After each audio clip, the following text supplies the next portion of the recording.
How did Rockefeller become the world's first billionaire? Have you ever wondered what it would be like to go from living in poverty to becoming the richest person on the planet?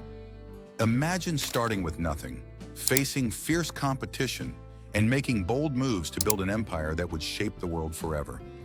That's exactly what John D. Rockefeller did to become the world's first billionaire. How did he rise from humble beginnings to dominate an entire industry and leave a legacy that still affects us today? Let's take a look at the incredible journey of Rockefeller, the man who changed the course of history. Who was John D. Rockefeller? Can you picture growing up in a house full of struggle, where your father wasn't around much and your family barely scraped by? That was John D. Rockefeller's early life. Born in 1839 in Richford, New York, John came from a family with little money and no real prospects. His father, William Rockefeller, also known as Devil Bill, was a traveling con artist who left the family for long stretches of time. His mother, Eliza, was a strict Baptist who raised John with a sense of duty, thrift, and hard work. John's early years were filled with confusion and hardship, but he learned valuable lessons. Can you imagine how difficult it must have been to deal with an absent father while trying to make sure your family survived? His mother taught him the importance of hard work, and young John quickly realized that money didn't grow on trees. He had to work for it. Even with the tough times at home, John started doing anything he could to help his family. By the time he was a boy, he had already shown signs of a sharp business mind. He would find ways to make a few dollars here and there, like when he raised turkeys to sell.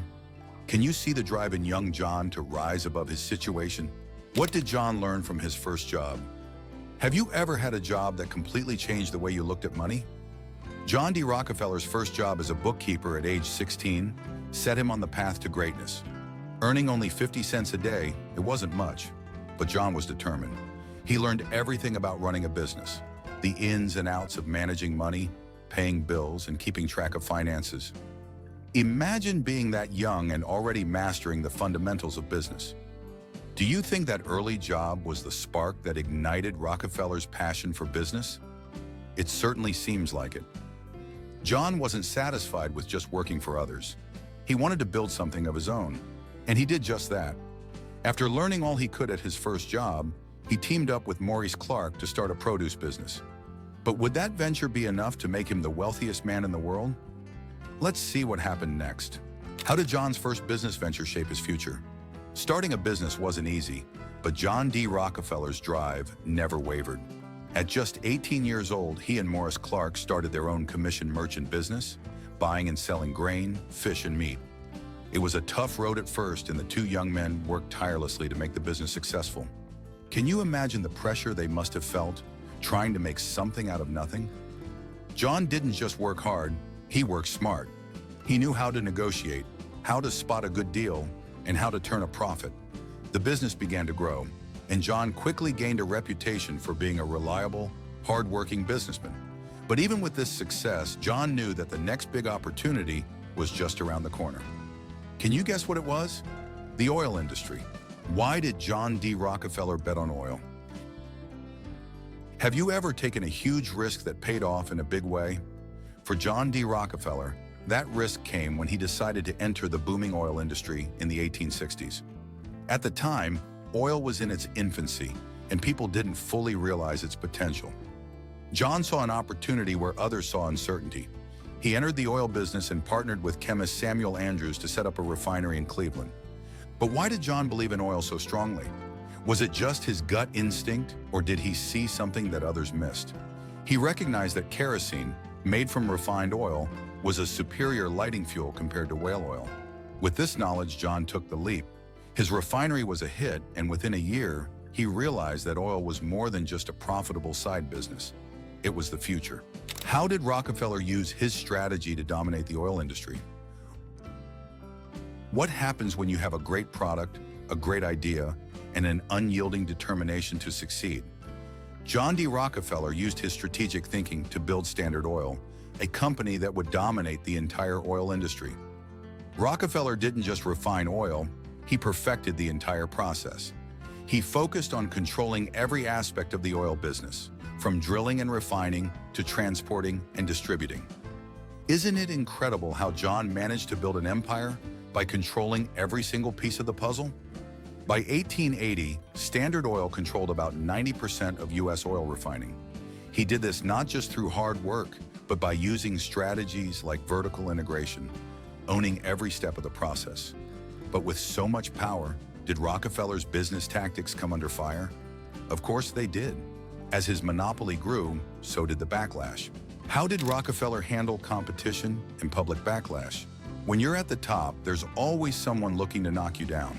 John D. Rockefeller's aggressive tactics to eliminate competition made him a target for public outcry. He used every trick in the book, including secret deals with railroads and ruthless price-cutting tactics, to crush his rivals. Was this the behavior of a visionary businessman, or a man so determined to win that he would stop at nothing? Rockefeller's competitors and critics didn't just dislike him, they feared him.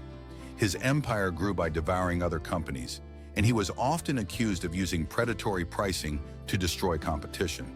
But despite the controversies and growing hatred, Rockefeller didn't back down. He believed that his monopoly was the best way to ensure the oil industry's future. Do you think he was justified in using these methods, or was he just power-hungry? What happened when Standard Oil was forced to break up?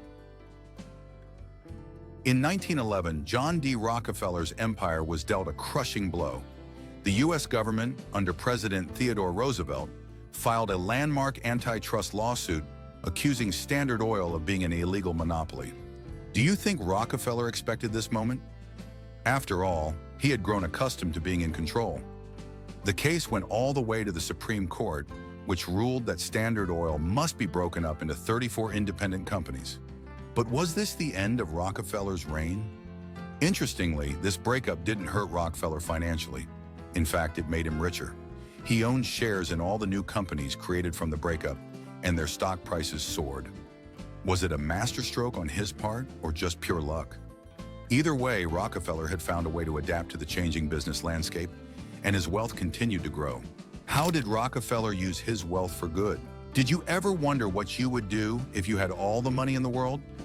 Rockefeller, now the wealthiest man in the world, decided to use his vast fortune for good. He turned his focus away from making more money and towards philanthropy.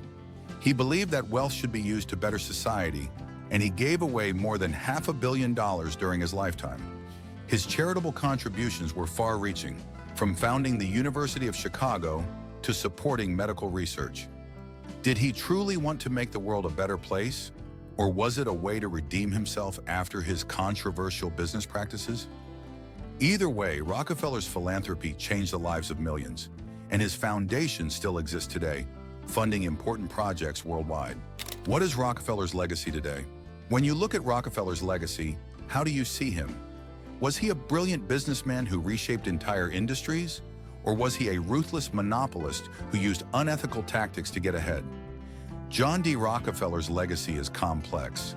His business strategies transformed the oil industry, but his monopolistic practices also led to widespread criticism. Yet his philanthropy and lasting impact on education and healthcare cannot be denied. What do you think? Is John D. Rockefeller a hero, a villain, or a bit of both? His story is filled with both triumph and controversy, and it's clear that his influence continues to shape the world today.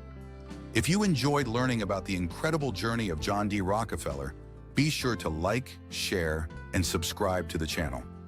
Don't forget to hit the notification bell so you won't miss our next deep dive into the lives of history's most fascinating figures. Thanks for watching, and I'll see you in the next video.